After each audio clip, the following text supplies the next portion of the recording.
Hey guys, I'm Max Regitnig, Team Discmania. I'm going to take you through a 2-round unsanctioned event we held at the world-class All-A Disc Golf Center just outside of Göteborg, Sweden. With our national tour being cancelled and pretty heavy travel restrictions at the moment, we decided to organize this event for some of the best players in the country to keep the competitive juices flowing. Didn't manage to get the first round front 9, but at the same time you didn't miss much. And for some reason our scoring app had the par 5 hole 4 as a par 4. So all the scores relative to par will be 1 stroke off each round. Just found myself out of position a few too many times, and besides a tap-in birdie on 2, got caught just fighting for pars out there. Alright, let's get into it. Hole 10, pretty straightforward hole. Only thing you need to worry about is playing the wind right. This is a very exposed part of the course, but the tee pad is pretty sheltered by a big barn to the left. Here I'm throwing an S-line DD3, pretty flat out to the right, but unfortunately holds a little too straight and slips out of bounds long. I'm left with this putt for par, just outside the 10-meter circle, and just left it low. Hole 11, great par 4. You really need to put your drive past this island of OB and to the left. If you find yourself out of position, the tight gap and extreme slope up to the green makes the birdie very difficult. I'm throwing the same S-line DD3 as the last hole on a little hyzer flip, letting it ride, and perfectly right into the gap. Here you really get to see the elevation of this upshot. Can't ask for better positioning here. Simple P2 upshot for the tap-in birdie. Hole 12, definitely one of the signature holes out here. Big valley shot, so much fun to throw. Reading the wind is crucial with the amount of air time on this shot, and since all the out of bounds on the drive goes to a pretty punishing drop zone. Same S-line DD3, thrown flat, straight at the pin, letting the disc do the work, turning out to the right, and then flexing back inside the circle for a putt. We got maybe 8-meter putt here for back-to-back birdies. Hole 13, you really need to dial in the distance off the tee to open up the angle for your approach, since it's one of the most technically demanding shots you'll throw on this course. Plus, there is a lot of danger around this pin to shake your confidence the further you are out of position. I'm opting for the spike hyzer with a C-line PD2. Unfortunately got the nose up a little bit, and I'm going to come up a little bit short of the ideal landing zone. So I got pinched off of this gap, so I'm going hyzer flip with a Neo Instinct, but never had enough hyzer angle on it. But got really lucky finding a way through the trees on the right, being parked for the birdie. Hole 14, probably the easiest hole in the course, dead straight with no real danger. As long as you don't make any big mistake, you should be putting for a 2 every time. I'm throwing a Color Glow C-line MD3 on a slight anhyzer, leaving it a little wide and catching the last tree before it can pan out to the basket. I'm left with maybe 12 meters here,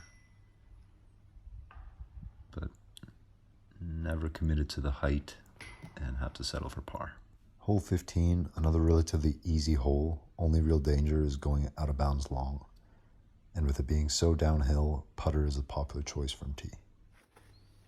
I'm throwing the Exo Hard Tactic on a slight hyzer, letting it hit the ground maybe 10 meters short and sliding up to the basket for the tap-in birdie. Hole 16, definitely the hole taking the biggest numbers in tournament play, with every shot having the opportunity to find OB. And this late in the round, if you don't have a strong mental game, you can get punished by going for too much if you're a little out of position. Playing within your abilities here really pays off. I like the forehand play here since it's a little more open on the left. Hyzer flip with a Glow C-line PD2, biting off around 115 meters. You're still left with about 120 meters to the corner, and I like to challenge the tree line long to maximize the angle for the upshot. I'm forcing over a C-line PD2 here and finding this nice little gap for my upshot with a Sky God 3 for another tap-in birdie. Here we've got my personal favorite hole on the course, hole 17. So picturesque. As long as you've got the distance, your only worry is turning something over too much and finding the trees to the right. The out of bounds over there is pretty hard to get to. Going back to this blue S-line DD3, thrown flat with a little bit of turn, getting a nice skip up into the circle. 5-meter putt for birdie, Chance to cap off a nice little run in the back nine, birdieing 6 of the last 7 holes. Finishing up round 1, hole 18, pretty similar shot as 17. The tree's just creeping in on the sides of the fairway to keep you honest. You can almost always count on a little bit of headwind here, so I find it pretty hard to nail the stability throughout the whole flight of this drive. Going with a little more understable cloud breaker here. Looking at this back, probably should have thrown it a little lower and harder to keep it on that straight line for longer, as it fades out to the left just outside the circle. 11-meter putt here for birdie, a distance I've been struggling with so far, committing to the height. The struggle continues, tap in par. After round 1, found myself just 1 stroke back the lead. Henrik Johansson and Robin Willman both shooting 5 down, and considering how slow I started on the front 9, I was pretty happy finishing 4 down. And looking back at previous ratings at this course, should be around 10-20 rated golf. Let's get right back into round 2, and now we get a chance to see the front 9, starting off with hole 1, one of the more difficult birdies on the course with the slight uphill and low ceiling and scattered trees to navigate once your drive gets up to the green. Plus the OB along the left side and wrapping around the back side of the pin is always in the back of your mind. Throwing that same cloud breaker I threw on 18. Got a really nice ride out of this one. Fading up against the rock wall, but stays in bounds. Just outside the circle, a birdie here is usually a stroke on the field, so really disappointed not giving that a bitter bid, having to settle for par. Hole 2 is definitely one of the easier holes on the course. You just need to get the weight right, as there's trees lining both sides of the fairway after the gap to keep you from fading all the way to the green if you throw too hard or too soft. I'm throwing a C-line FD3 here, juicing it a little bit and finding myself under this bush, but luckily could go down to a knee and find a clean look for the birdie. Hole 3 is a really impressive par 4, a little choose your own adventure vibe. There is the opportunity to go big off the tee to make your upshot easier, but most people will be playing to this landing zone just past the first group of trees and then setting up a pretty tough second shot to the green. And if that wasn't enough, they put the basket on this mound, so any missed putts will almost always get a healthy roll away from the basket. I think the forehand hyzer shapes up this gap a little bit better. S-line DD3, not trying to bite off too much distance. Setting up a hyzer with a C-line PD through the inside gap, but needed a little more hyzer to fade in front of this group of trees. This one sails a little bit long. Pretty fortunate to have an open look here, and I made a putt from about the same spot in round 1, so I figured I'd give it a chance, leaving myself with about 6 meters for my par. Hole 4 is a monster of a par 5, and you really need to execute on each shot to have a chance at the birdie. I've seen the eagle been done by Seppu Paiu going roller from the tee, then full flex over the top for the tap-in 3. But the rough is very punishing here, so doubles and triples are definitely in play if you find yourself off the fairway. The gap is about 120 meters from the tee. I'm throwing a glow C-line PD2 right to the sweet spot. And in hindsight, I wish I would have thrown the same shot again, but switched to the S-line DD3 and hyzered out early just off the fairway. A little bit of an awkward swing here with the tree right in my follow-through. Sky got 3. Pushed it a little bit long. Got about 11 or 12 meters for my birdie. And another miscue from outside the circle. Tap in par.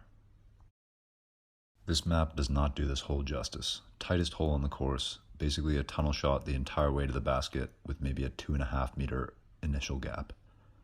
Then a raised basket with a green sloping to OB, so long putts are particularly risky.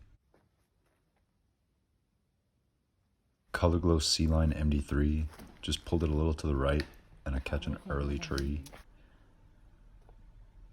And here you can see that getting up and down from off the fairway is a pretty tall task, especially taking into account that you have to get pretty close to comfortably run the putt. And I just lay this one out and take the bogey. Hole 6 has one of the nicest tee pads I've ever seen in disc golf. It perfectly represents the craftsmanship and hard work put into this course, and it takes nothing away from the hole itself.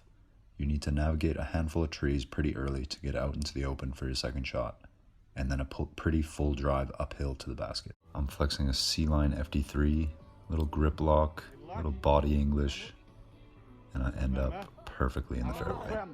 I'm going S-line DD3 on my second shot, a little anhyzer, flexing back, and I thought this one had a chance for the eagle. Ended up a little long, 11 meters for the birdie, and once again coming up short. Hole 7 is a really unique hole, very downhill and tough to nail this fairway. That's why I think it's a huge advantage to be able to throw the hyzer out over the trees to the left, but you're also pretty exposed to the wind up there and it can affect your shot pretty severely. I'm going S-line DD3 here, straight at this tall tree.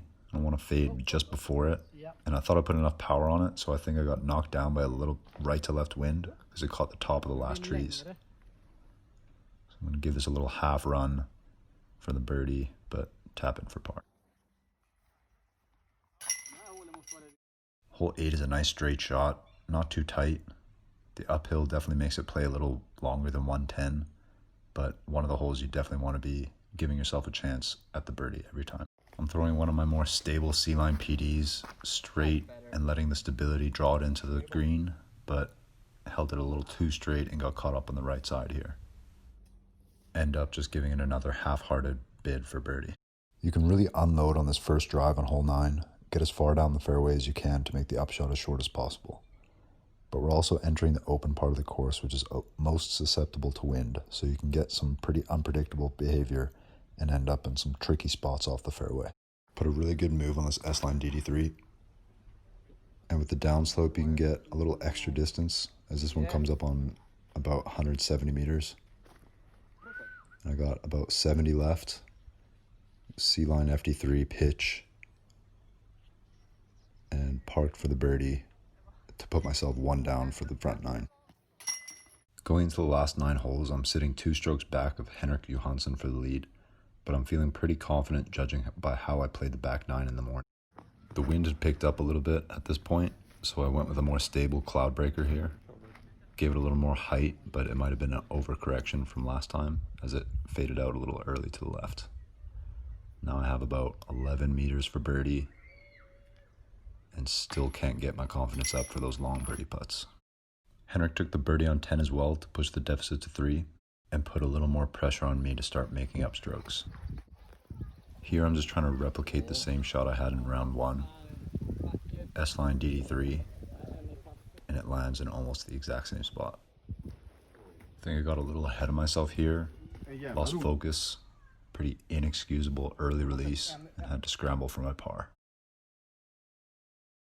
Looking back, I wish I would have practiced the hyzer through the right gap for the right to left wind we had here.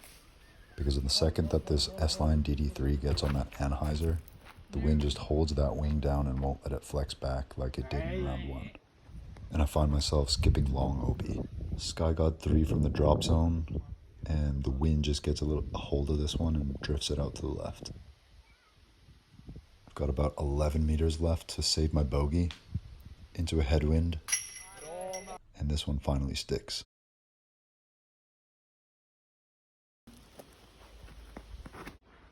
I disked up to a glow C-line PD3 here, hung it out real wide, but the wind was able to draw it back right to the sweet spot. And this was probably my best shot of the weekend, C-line MD3, exactly how I pictured it. Still a bit of a nervy putt on this green, but able to connect for the birdie.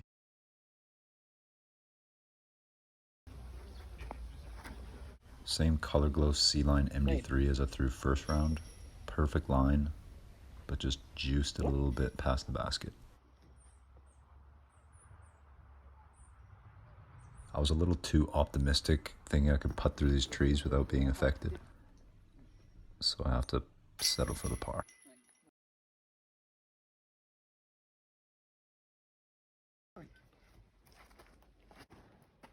I was pretty confused with this shot. I couldn't feel any headwind and it felt exactly like round 1, but this one sails out of bounds long.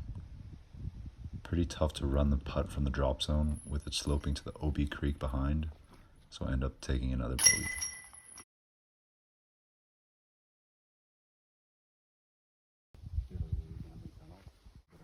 Same play as round 1, glow C-line PD2. This one gets a little extra turn on it, and stays out left.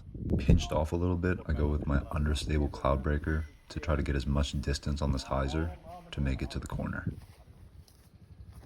Couldn't have asked for much more from where my drive was, and this is another really solid upshot with this C-Line MD3 to just inside the circle. So got this maybe 8-meter putt for birdie, and just leaves it painfully low. We actually missed the rollaway here, but stays in bounds, and a sloppy 3-putt from birdie to bogey. At this point, after back-to-back bogeys, I'm pretty much out of contention, and I actually hit the cage here for the ace in practice, so all I wanted to do was give it a little more height than usual. And I had this on a really good line, but unfortunately it gets caught up in this guardian tree, and I'm left with this 13, 14-meter putt for the birdie. Left this one just a little bit high, but connect on the comebacker for par.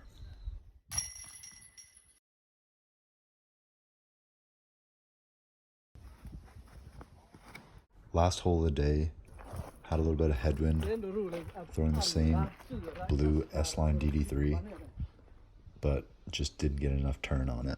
Left with this 12-meter putt for birdie, but again, left it a little bit high. And probably just wanting to get off the course at this point, a sloppy comebacker rolls to about 7 meters. And for what easily could have turned into a double bogey, it felt good to stick that one to stop the bleeding. So finished the second round 2 over par and 2 under par for the event. And pretty disappointed with the amount of missed putts from around 10 to 13 meters on this day, which those on top of some untimely penalty strokes kept me long out of contention. Congrats to Henrik Johansson who finished the day off strong and sealed the win. Hope you guys enjoyed, and hope to bring you guys some more content soon.